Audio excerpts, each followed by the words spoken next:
छठी में घरबा तुआबा आसों के छठ में घरबा तुआबा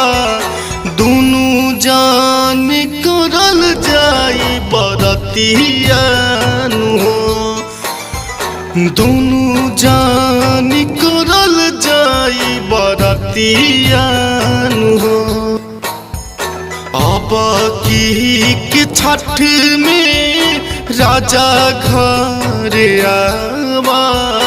दुनु जान करल जाई बरतियानु हो दुनु जान करल जाई बरतियानु हो।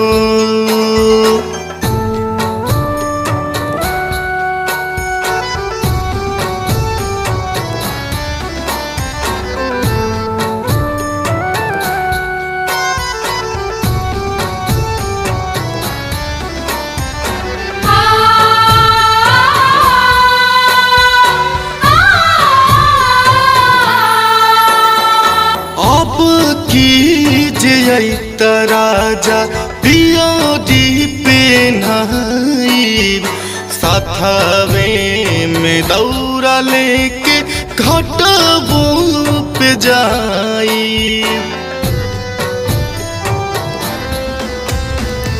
अब की जे राजा पियोरी पेन्हाई साथवे में दौरा लेके घाटबो पे जाई बास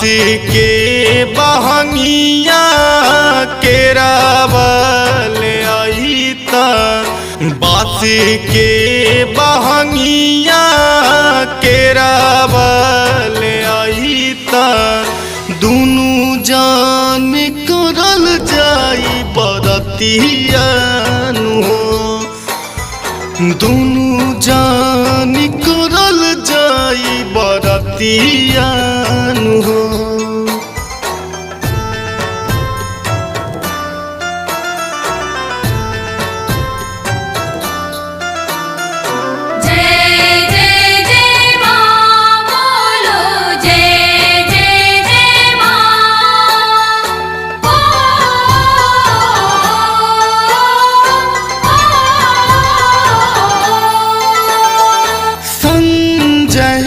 खेसारी जी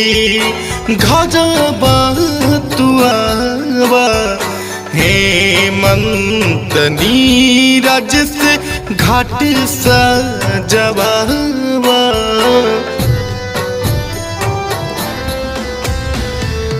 आलोक सनी जी घरबा तुआबा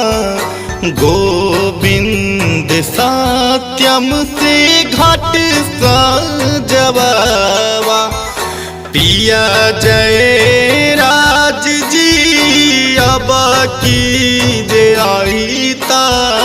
सुना रोहित राज जी अब की जे आई ता दुनु जान करल जाई बरतियानु हो दुनु जान करल जाई बरतियानु हो।